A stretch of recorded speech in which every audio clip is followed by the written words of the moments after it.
예레미야 18장 19절에서 23절 말씀 교독하시고 마지막 절 같이 읽겠습니다. 여호와여 나를 돌아보사 나와 더불어 다투는 그들의 목소리를 들어보옵소서. 그들이 나의 생명을 해하려고 너희를 본다이다. 내가 죄의 분노를 그들에게서 돌이키려 하고 죄 앞에 서서 그들을 위하여 위임한 말을 한 것을 기억하옵소서.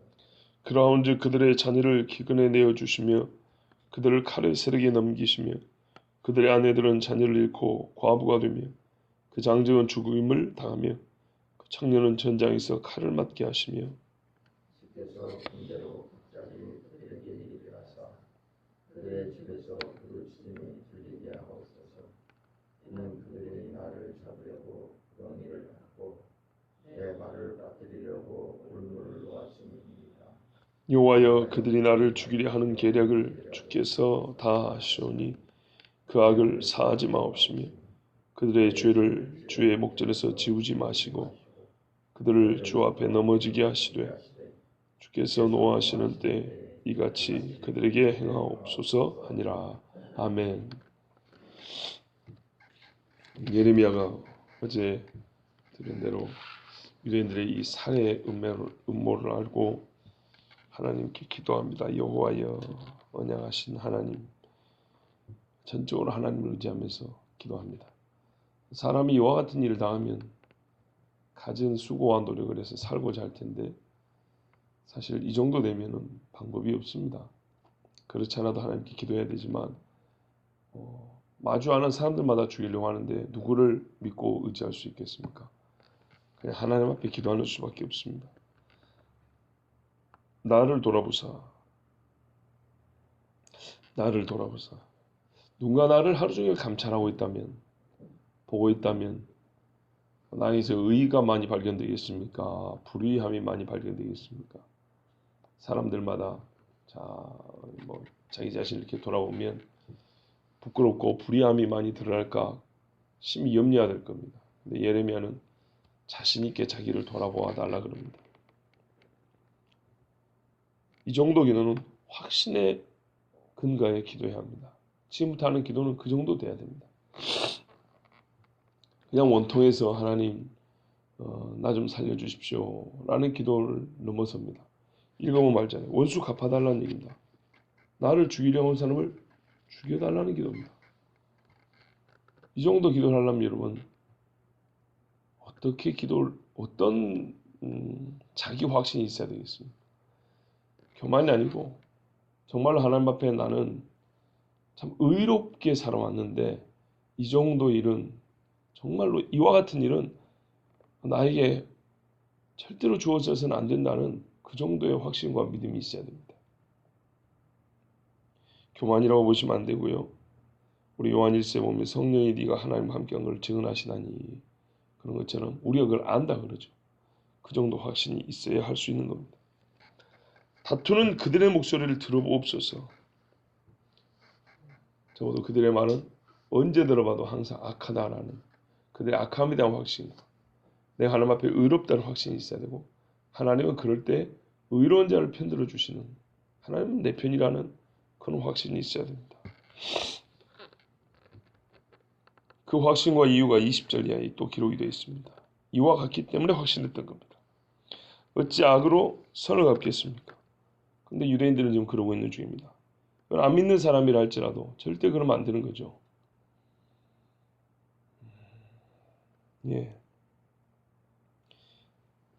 예레미야는 유대인들을 향한 하나님의 진노가 쌓이는 것을 알고 그들을 살리려고 말을 했던 겁니다. 곧 있으면 하나님이 심판한다고. 그러니까는 선한 생각으로 한 것이겠습니다. 사람을 살리겠다는 것보다 선한 의도가 어디 있겠습니까? 그런데 가끔 우리가 길가에서 위급한 상황을 만나도 선뜻 손이 안 가는 것은 소위 덤탱이라고 그러잖아요. 어떤 사람이 사고가 나거나 갑자기 쓰러지거나 해서 위험에 처했어요. 내가 도와주고 싶은데 나중에 이 사람이 진짜 죽어버리거나 더 크게 상하면 내가 괜히 손대가지고 나 때문에 그랬다고 그러려고 하는 그렇게 말하는 경우가 간혹 있기 때문에 그럴 때는 최선을 다해서 수고한 그 행위에 대해 고맙게 생각해야 되는데 그러지 아니하고 최종적인 결과 죽었다 또는 더 상황이 악화됐다 에만 집중해서 그 사람의 선한 행동이라든지 또는 도움을 주는 그 행위에 대해서 바르게 평가하지 않는 그런 것들 때문에 우리가 조심스러워 하는데 이 사람들은 예레미야가 아주 살리려고 애를 쓴 것을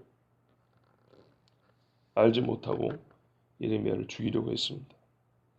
이들이 이렇게 행한 것은 크게 두 가지 잘못된 믿음 때문에 그런 건데요. 하나는 하나님이 우리를 멸하려고 하실 리가 없다 라는 그런 믿음이 있고요. 예레미야는 지금 그래서 거짓말하고 있다. 자기 민족을 사랑하지 않고 미워하기 때문에 저런 말을 한 거다. 적어도 이 두 가지 거꾸로 된 믿음이 있는 거죠. 하나님이 우리를 네 말과 같이 진짜 죽이려고 하는 심판을 하려고 하는 그런 하나님 절대 아니다. 그런데 너는 그런 말을 한 걸 보니까 네가 우리가 미우니까 예레미야 네가 우리 유대인이 정말 미우니까 자꾸 그런 소리를 하는 것이지. 여러분 그렇지 않고 예레미야를 죽이고자 하겠습니까?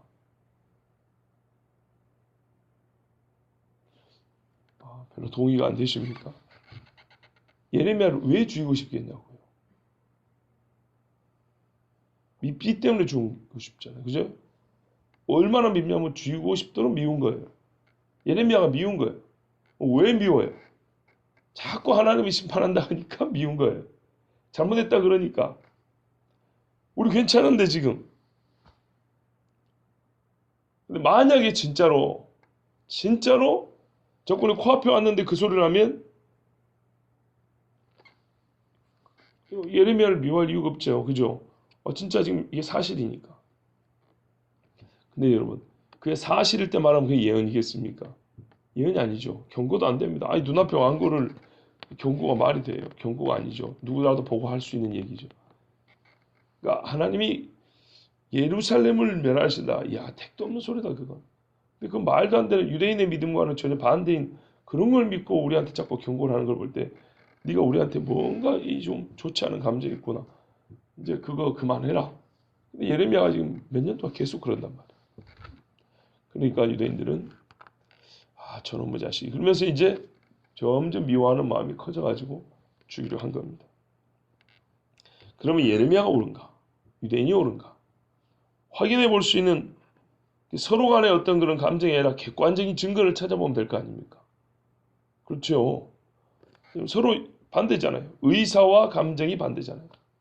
그러면 객관적으로 찾아볼 수 있는 근거가 뭐가 있냐면 기록된 하나님의 말씀이 있잖아요.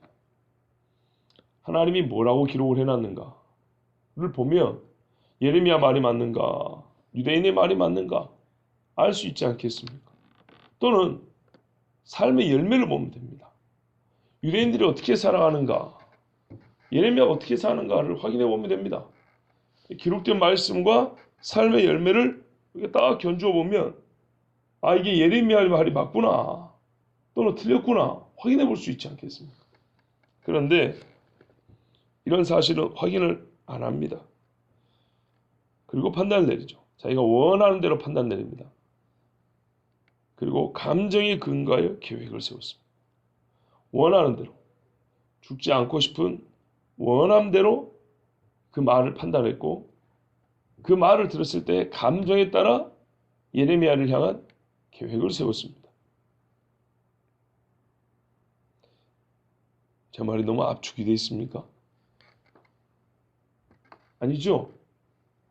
원하는 게 뭐냐면 망하지 않기를 원해요. 그러니까 예레미야 말을 들을 때 망한다는 말을 거꾸로 판단할 수 없겠죠. 원하는 대로만 안 망하기를 원하니까. 근데 예레미야 말을 들었을 때 기분이 좋아요, 안 좋아요? 안 좋죠. 그 감정에 따라 예레미야를 향한 계획을 세웠다고요. 예.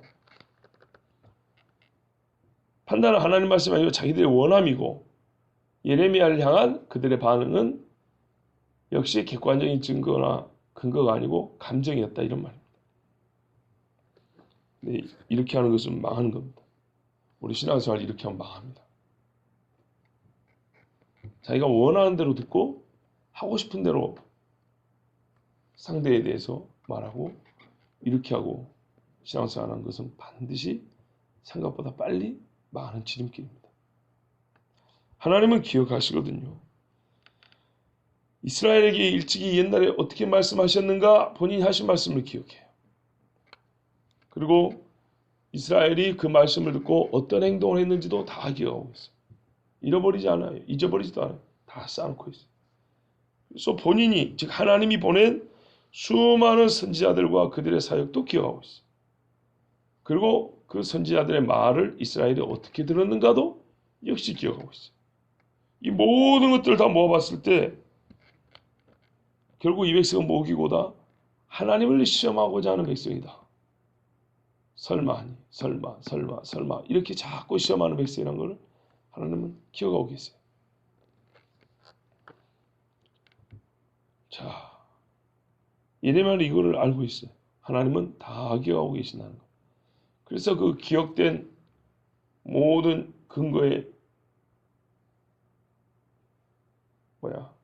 기준을 그것을 그 모든 기록된 사실들을 판단 기준으로 삼아 지금 예레미야하고 유대 사람들의 잘잘못을 하나님 가려달라고 그렇게 기도합니다.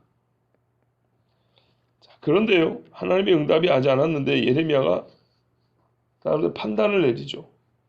내가 알기로 이와 같은 하나님이라면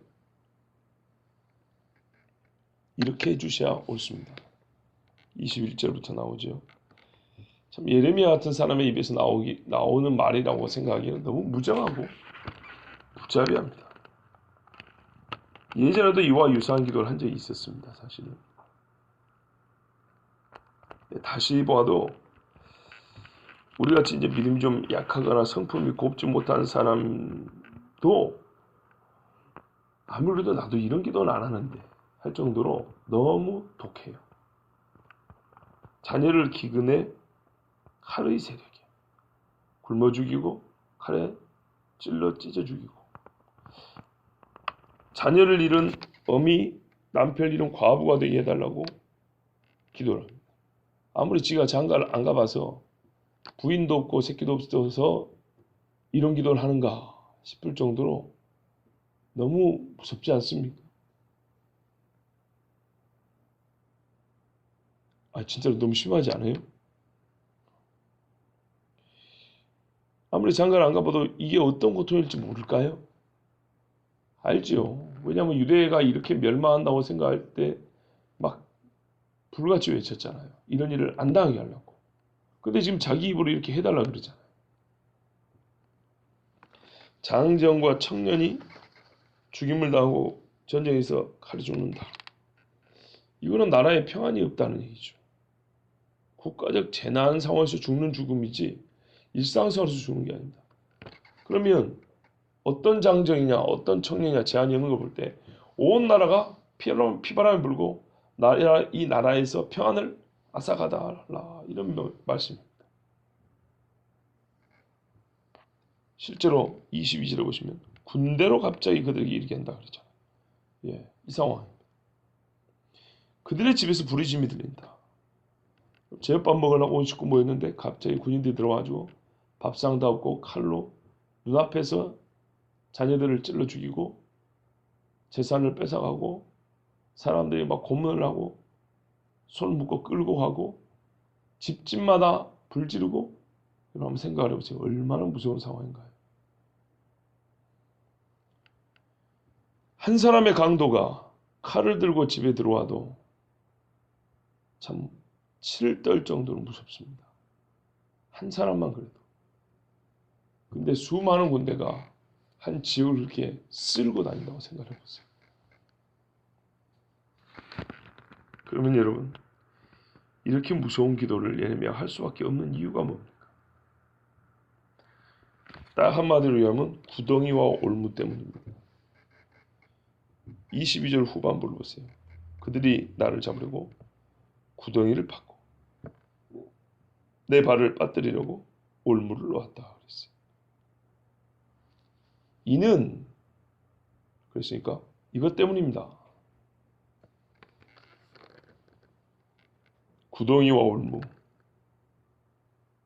언제 구덩이를 파고 언제 올무를 놓습니까? 한마디로 짐승 잡을 때 하는 겁니다. 자연 상태에서 인간은 1대1로 짐승을 이기기도 잡기도 어렵습니다. 야수는 이기기 어렵고요. 초식동물을 할지라도 그 신체적인 기능의 차이가 있어가지고 사슴도 못 잡습니다. 쉽게. 싸워서 이기기가 어렵거나 또는 잡기 어려운 짐승을 포획할 때 구덩이를 파고 올무를 놓습니다. 이런 방법도 있습니다. 나름대로 짐승을 대할 때는 인간의 지혜라고 할 수 있는데요. 이게 사람이 사람을 대하여 이와 같은 방법을 쓸 때는 이런 일을 행하는 사람이 스스로 비정상적이라는 것을 인정하는 거예요. 왜냐하면 첫 번째는 사람이 짐승을 대하는 것 같은 무자비함이 이 행위 자체가 그런 거예요. 정상적인 상태는 이기지 못하기 때문에 특별히 힘의 대결이 아니라 지혜와 판단의 대결, 네가 옳으냐 내가 옳으냐라는 판단의 대결에 구덩이를 파고 올무를 놓는다는 것은 이거는 쉽게 말하면 이 말의 올무, 말의 구덩이거든요. 예수님을 올무에 걸리게 하려 했다는 그 유대인들의 그 말장난들 있죠. 그런 거거든요. 어제도 들었잖아요. 어제 그제 예레미야가 무슨 말을 하면 말을 듣지 말자. 말로 그를 치자. 그랬다 하잖아요. 이게 바로 유대인들이 놓은 구덩이와 올무입니다. 그렇다면 이거는 말 때문인데 이런 구덩이와 올무 자체가 사람과 사람을 대할 행동이 아니고 사람이 짐승을 대하는 것과 같기 때문에 예레미야를 꼭 짐승 대하듯이 했다는 거예요. 말하자면 아주 무자비하고 잔인한 방법을 썼단 말이고 또 하나는 부정한 방법을 썼다는 겁니다. 무자비하더라도 정당한 방법은 사형수를 목을 쳐 죽이는 것은 참 참혹하긴 하지만 정식 절차를 거친 거잖아요.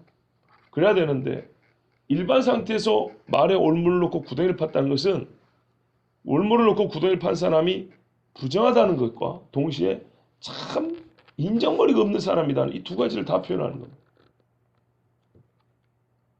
사람이 정이 없고 무자비하기 때문에 짐승 잡듯이 사람을 잡으려고 하는 것이고 그리고 이 방법은 힘이 부족할 때 쓰는 방법이기 때문에 근데 말로 했다는 것은 그들의 말이 예레미야의 말과 같이 강하지 못하다는 뜻입니다.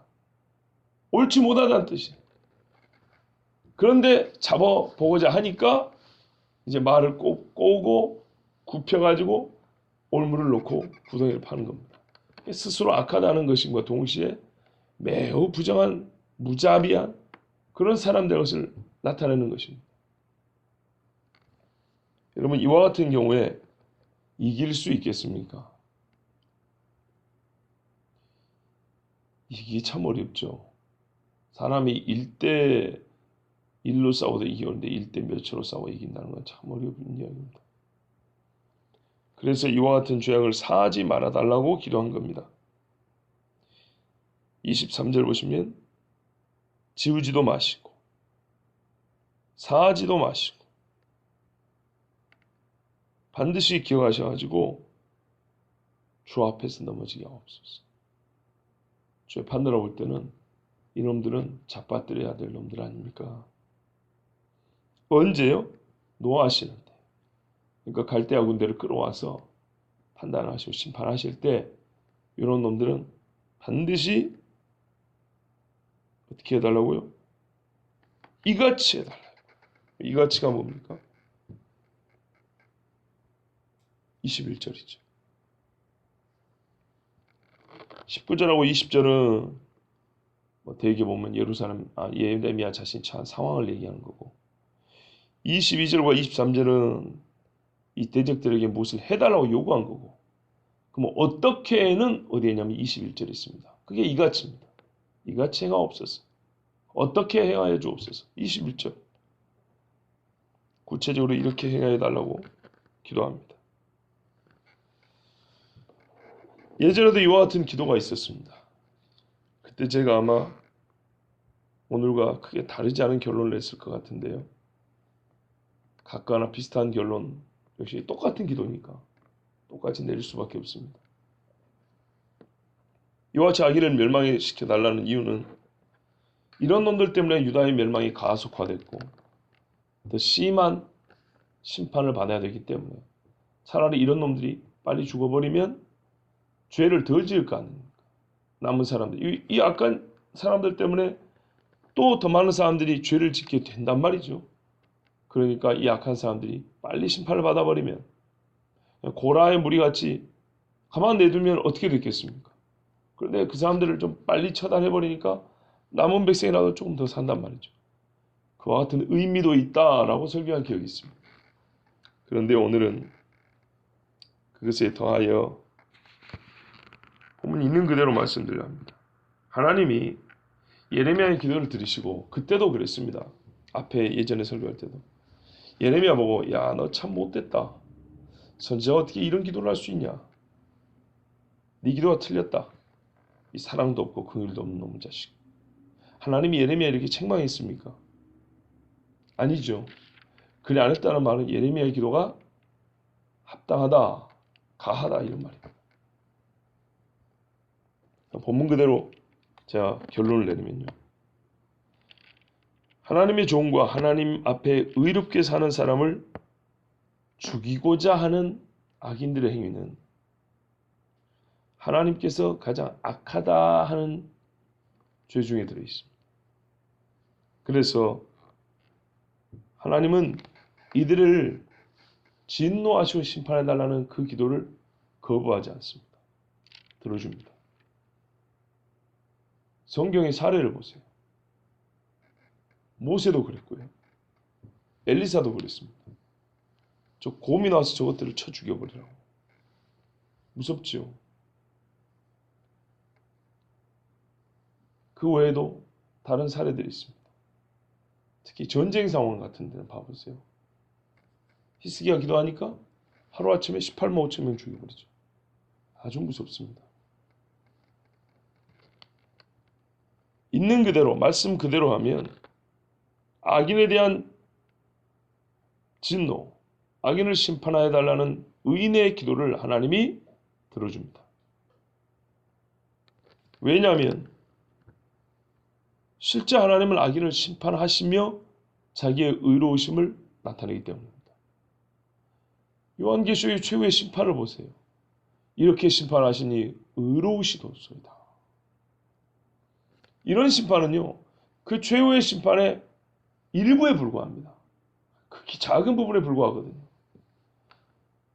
모든 인류를 최후의 심판하신 그 하나님이가 의롭다 할 때 그 심판을, 그 의로우심, 하나님의 의로우심을 나타내는 것을 요구하는 것이 뭐가 잘못이겠습니까? 하나님은 자기의 의를 이루는 기도를 거부할 이유가 없습니다. 예레미야는 없는 하나님의 의를 자기 살고자 구한 것이 아니고 지금까지 참고 나타내지 않았던 하나님의 의를 이제 보여달라고, 행하여달라고 기도한 것입니다. 그러면 우리는 어느 사이에 있다고요? 참는 기간 중에 있는 겁니다. 성경에도 그렇잖아요. 신약에도 보면 여호와께서는 지금 당장 저것들 심판하지 못해서도 아니고 지금 당장 오시지 못해서도 아니고 죄인들이 회개할 때까지 기다리고 참으시고 그러고 있다고. 그런데 그 참음을 우습게 여기고 가볍게 여기고 하나님의 인자하심을 조롱하는 자도 있어요. 로마서 2장에 그 말씀이 잘 나와 있습니다. 제가 한번 읽어드릴게요.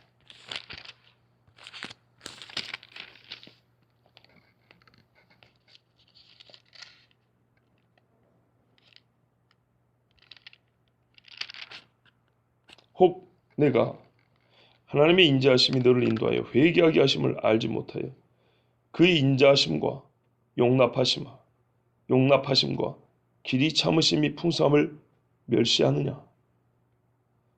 다만 내 고집과 회개하지 아니한 마음을 따라 진노의 날 곧 하나님의 의로우신 심판이 나타나는 그날에 임할 진노를 내게 쌓는도다.